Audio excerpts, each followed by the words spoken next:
sexy nga sekretary. Divina, susun. Salamat. Sa dili pa sa ako ang pangutana mo ingon sa tal. Mahangin sa tatong mga suking tigpaminaw sa RMN iligan dili lang siguro sa iligan tanang RMN sa nasod sa paglito kung pipila ka pulong sa pag-ampo alang sa kalag sa ato ang ilang nga amahan tag-iya ang founder sa RMN kasi Don Henry Canoy kinsa namatay last May 16 American time kay sa US man siya namatay May 17 din sa Philippines lugar siya namatay so sa kasulubanan nga balita for the RMN family but anyway akong pangutana sir bisan kinsa siguro makatubag sa iligan na atay duha ka mga carp areas pugaan ug dikilaan dinhi ba sa iligan na patuman ba gyud og gusto ang programa sa carp kay mao man gyud nahimo nga issue lugar sa baguhay lang katong mga baguhuman nato sa Bukidnon tungod kay wala nahatag sa ilaha ang angayan nga ihatag kanila pinaagi sa carp napatuman ba ni o kung napatuman man pila ka mga mag-uuman nato sa nasangpit nga mga areas ang nakapahimulo kung matubag magaling kung dili kay sa Dharma ni di ba basin na alam mo idea sir atag ko gamay nga idea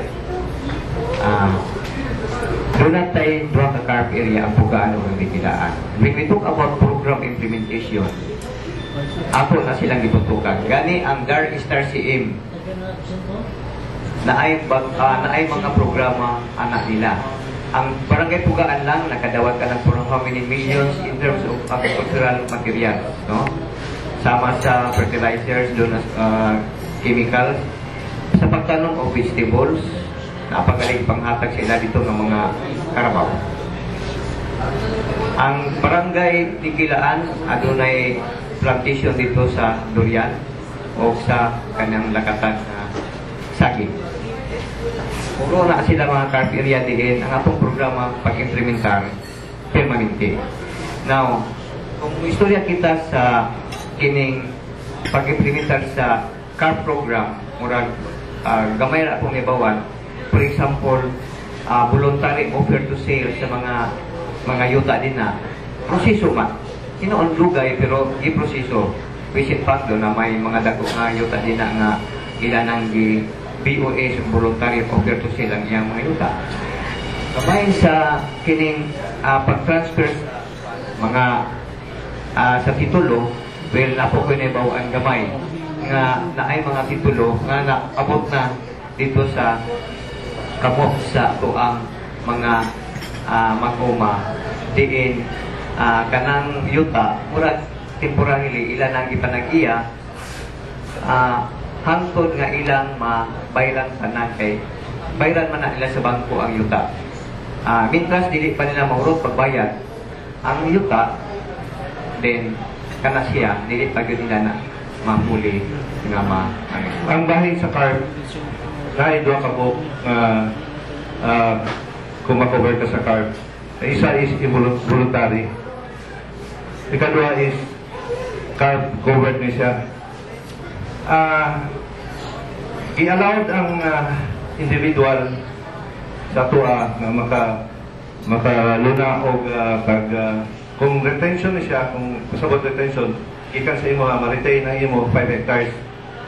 So kung nakay dakong area na more than 5 hectares na pwede nyo yata sa imong pamilya kung napagyapoy sobra, makover niya siya sa carp. So kung makover niya siya sa carp, mahatag yun siya sa mga farmers beneficiaries at a maximum of 3 hectares. Kini siya nga programa under niya sa DAR. Kaya ang function sa DAR is farmers and landowners relationship. O ang DAR po may in-charge kining land framework improvement sila yung may in-charge sa physical transfer ikan sa katong covered sa carp from landowners to farmers. Wala ko yung pangutana sa nasa sa inyo kung nasa ni mga kwan kung bayan mo agriculture kami nga itong upo sa imong administrasyon upo sa imong chairmanship wala ba mo magkulang kay akong batayan nga maramang Wala, kinanglan sa ato karon modern kanang tawag o mechanized. Ambot kung naabat ay mga traktor, mga implements, o kanang mechanized farming, para magamit kayo mga traktor, hand tractor, so katong 4-wheel tractor. Then, mas dako ang agian ako nung kumparar mo kabaw-kabaw. Ambot kung naabat ay kabaw, o pila kabaw katong traktor karon diha sa syudad. Kung wala man, pwede na siguro na ang ayaw kang budget ang nakonsyal o kasabal. Ha? Ingon ni Sir Guni, maguna-guna na lang. 50 hektarya gunahon. Natin doon ka available nga traktor. Kini siya kulang, kini siya kay dagang kay galiman. Kini siya, ang pagpagamit nato ini sa atong opisina, libre na siya, pero ikaw may mo provide sa gasolina, no, sa crudo. Dahil paghatod sa imo running condition, kung naay mga diferensya sa paggamit nimo, obligasyon yapon sa nagamit. Nga pag-uli nila, dapat running condition yapon siya. So, pero sa ako nakita kulang gani siya, kaya dagang kaya gani man nga gusto mo gamit ini. Kaya libre man siya nga atong programa para sa mga mag-uuma. Alam na sa maabot man din ako ang investor sa banana chips. Dili sa iligan, sa Dalipugan, tama tayo banana chips sa Mayor no? Will his interest be protected? O lain ba lang iyang banana chips? Lain ba rin sa investor ng mabot? Ang kining sa Dalipuga, small small ka na ni siya, entrepreneur, no? Gamay na ni siya, limited na po ang iyang kining murag, ako na ibawan ini, correct me if I'm ako na ibawan ini, murag local lang ang iyang distribution ini siya, local lang. So kining mabutay si Mr. C, expect na ang iyang production ini siya. Then, ang ako na ipar-update na katong nag-signing of memorandum of agreement or understanding, nihangyo ang mga banana growers sa presyo. Ang gihatag, gikomit sa atuan ni Mr. C is kung unsay prevailing na presyo sa Davao or sa Dahol Mindanao, mo iyang ikupak na presyo. So kung mauna siya, possible na una siguro siya kay kung ang presyo nga prevailing ang taga-Butuan kuha dere the same price ng yapon nga ubiyahe pa siya dito nga makagilan sa pagyapon siya, how much more yung naanan dere ang then hatag sila karong pag-ulang floor price itawag nila is minimum yun siya 4 pesos. So kung ubos 4 pesos ang presyo sa saging, dili na ka makapaubos si Mr. C sa 4 pesos.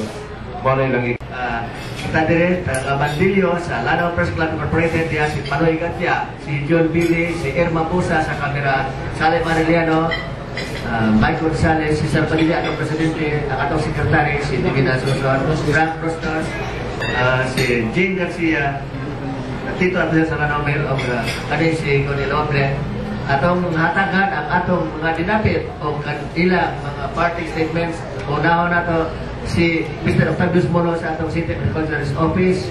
Sir, Kaya dagang salamat sa atong mga tipaminaw din sa Dakoy Siligan, sa atong mga maguma. Kung ihangyo ka mo sa inyong masibot nga kasi nga magtanong lang gihapon kita. No? Atong tanawon nga atong mga uma maayo, kung doon ako kami mga gilagmay nga problema, anda ka mo sa mga opisina sa IBGT northbound. Kaya ang pagsabag niya kaninyo. Salamat kila sa tuwang halanggot mayor sa iyang pagtabang sa mga magkumalis na Dakoy Siligan. thank you sir. Ang atong labing ang bungan nga konsyal, Lara Sabal, Pisyong. Sa tanan na naminaw, no? Tanan mga farmers, tanan mga fishermen folks. Kung na may problema, bahin sa matang sa agriculture or aquatic marine resources, open na ako opisina sa opisina po sa atong OIC City Agri Office sa pagtabang kaninyo sa inyong mga kinahanglan.